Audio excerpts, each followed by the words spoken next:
किसी का। विकास तिवारी जी है।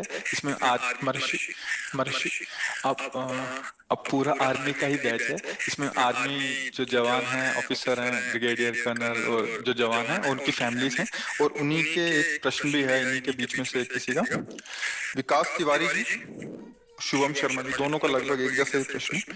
गुरुदेव आपके चरणों में कोटि कोटि प्रणाम। गुरुदेव भगवान, मैं एक फौजी हूँ जिसकी वजह से मेरी खान पान नित्य रोज के कर्म एक साधक जैसे नहीं हो पाते, और इस कारण से मन बहुत विचलित हो जाता है, और कभी कभी मन में ये आता है कि अब नौकरी क्या छोड़ देनी चाहिए, या महाराज जी।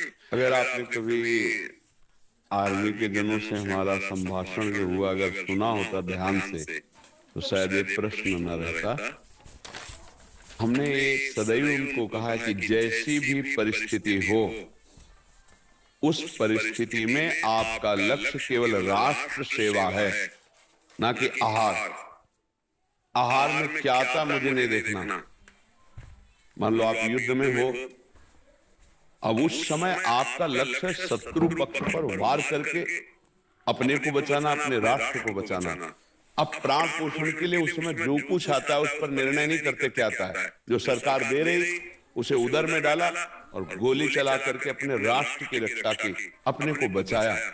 हम इस समय कोई घर गृहस्थी में बैठ करके साधना करने वाले साधारण व्यक्ति नहीं है। हम राष्ट्र की रक्षा करने वाले राज सैनिक हैं। तो वहां धर्म बदल जाता है, ध्यान रखना। स्थान और योग्यता और उपाधि अधिकार के अनुसार फिर धर्म का स्वरूप भी उपदेश अलग बदल जाता है।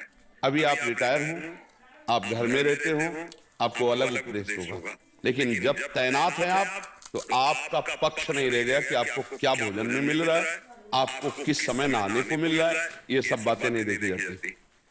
ये बातें देखी जाती है रिटायर होने के बाद। ये बातें देखी जाती है जिस समय अन्य कार्यों में आपके लिए नहीं। आप राज सैनिक हैं, आपको जो मिले आंख मूंद कर उसे खाइए, और राष्ट्र की सेवा में जो आप प्राण समर्पित करने के लिए तैयार हैं, इससे बड़ी कोई साधना नहीं। प्राण समर्पित करने वाला ही साधक कहा जाता है।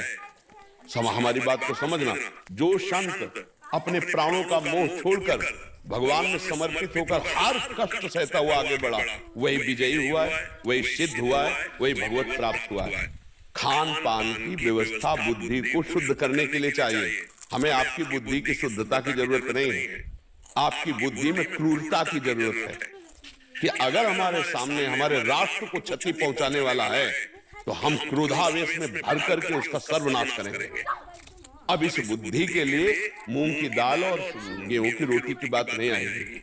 इसके लिए सिर्फ